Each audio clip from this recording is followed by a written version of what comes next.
Hello friends, welcome back to our YouTube channel.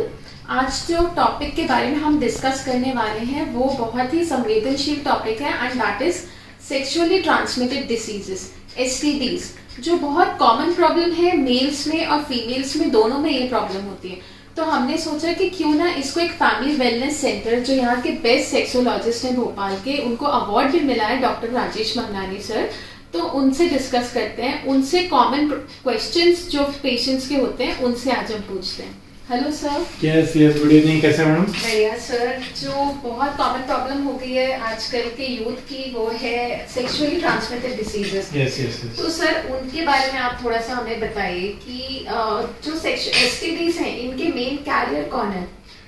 Basically बहुत अच्छा question आपने पूछा। और देखिए, कैरियर का मतलब होता है कि जो ट्रांसमिट करे, तो lady is always the carrier, क्योंकि देखा गया है कि जो मेंस्ट्रुअल साइकिल की वजह से इरेगुलरिटीज होना, क्लॉट्स आना, लुकोरिया होना या एक्रेट डिस्चार्ज होना, जिसकी वजह से उनको भी मैक्सिमम टाइम यूटीआई की शिकायत पाई जाती है। जब हम देखते हैं कि लेडीज में यूटीआई बहुत कॉमन है, तो यही भी हम जब देखते हैं बैक्टीरिया इन्फेक्शन है या वायरल इन्फेक्शन है या फंगाई इन्फेक्शन है, तो ये भी कॉमन होता है। इसलिए बोला जाता है कि हमेशा फ्लोकेनाजोल, आप जब भी गायनिक के पास जाएंगे हमेशा फ्लोकेनाजोल बोलती हैं, लेडी भी लें जेंट्स भी लें। तो ये जो इन्फेक्शन अगर अनहाइजीनिक कंडीशन की वजह से या अनप्रोटेक्टेड सेक्सुअल इंटरकोर्स की वजह से ये लेडी से जेंट्स में ट्रांसमिट होता है। और यही बहुत जगह 20 से 25 टाइप के बोल सकते हैं बैक्टीरिया, पैरासाइट्स ये अटैक करते हैं, और ये अटैक करने के बाद मल्टीप्लाई होते हैं, जिसकी वजह से सेक्सुअली ट्रांसमिटेड डिजीज बढ़ती जाती है। तो सर आप एक बता सकते हैं कि कौन कौन से कॉमन सेक्सुअली ट्रांसमिटेड डिसीजेस होते हैं जो आपने अपनी क्लिनिकल प्रैक्टिस में देखे हैं? देखिए, बहुत सारी डिजीजेस हैं जिस पे हमने वर्क भी किया है, हमें अच्छे रिजल्ट्स मिले हैं। अगर मैं बात करूं कि सबसे ज्यादा कॉमन होता है क्लैमाइडिया इन्फेक्शन। वो जेंट्स में, लेडीज में हमेशा कॉमन रहा है, दोनों पार्टनर्स में, और ये ट्रांसमिट भी होता है बहुत सारे, जैसे कि ओरल सेक्स की वजह से या अनहाइजीनिक कंडीशन की वजह से सेक्सुअली ट्रांसमिट। जैसे कि सेकंड में हर्पीज एक कॉमन रहा है बीमारी, हर्पीज सिम्प्लेक्स वायरस 1, जिसपे ऑलरेडी हमने रिसर्च की है और हमने वीडियोस भी बनाए हैं। HSV1, HSV2, HSV1 ओरल से होता है, ब्लाउ जॉब वगैरह से, और HSV2 होता है वेजाइनल इन्फेक्शंस की वजह से, इंटरकोर्स की वजह से। और वेजाइनल डिस्चार्ज अगर एक्रिड है तो भी उसकी वजह से भी दिक्कत आती है। और बहुत सारे इन्फेक्शंस, सिफिलिस में भी हमने देखा है, सिफिलिस भी एक कॉमन प्रॉब्लम रही है, गोनोरिया, सिफिलिस, और बहुत सारे इसी टाइप के बेलेनाइटिस एक बहुत अच्छी कॉमन प्रॉब्लम रही है, जिसकी वजह से रेडनेस आ जाती है, इचिंग होने लगती है, इन्फ्लेमेशन हो जाती है। तो सर ये जो सारे डिसीजेस हैं इसमें आप कौन कौन से इन्वेस्टिगेशंस पेशेंट को करवाते हैं? देखिए, वैसे अगर आप हॉस्पिटल पॉइंट ऑफ व्यू से देखें तो बहुत सारे ऐसे इन्वेस्टिगेशन इसकी जरूरत नहीं थी, वो लोग करवा लेते हैं, मगर हम लोग जनरली टॉर्च टेस्ट बोलते हैं, TORCH।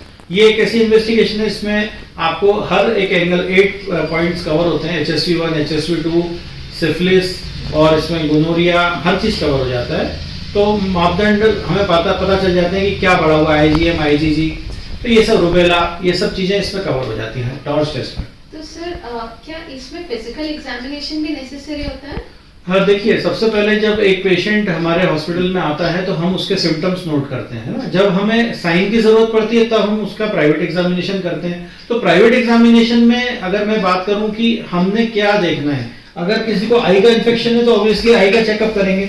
वैसे ही जब किसी को अगर एग्जामिनेशन करना होता है तो हम लोग उसको देखते हैं कि हर्पीज वगैरह तो नहीं है, कुछ डिस्चार्ज तो नहीं आ रहा है, इचिंग तो नहीं हो रही है प्राइवेट पार्ट्स में, या रेडनेस तो नहीं है, या बेलेनाइटिस की वजह से स्किन टाइट तो नहीं हो गई है, फिमोसिस तो नहीं हो गया है। तो ये एक प्राइवेट पार्ट देखने के बाद ही हम लोग पता लगाते हैं। इसको फर्स्ट इन्वेस्टिगेशन का तरीका ही यही है, फिजिकल एग्जामिनेशन। यस। तो सर आपके मॉडर्न होम्योपैथी में आप क्या अप्रोच देते हैं? देखिए, सबसे पहले तो हम लोग हाइजीन पे बहुत स्ट्रेस देते हैं, डाइट पे बहुत स्ट्रेस देते हैं। थर्ड हमारा जो होता है योगा एक्सरसाइजेस, जिससे इम्यून सिस्टम बहुत अच्छा रहे।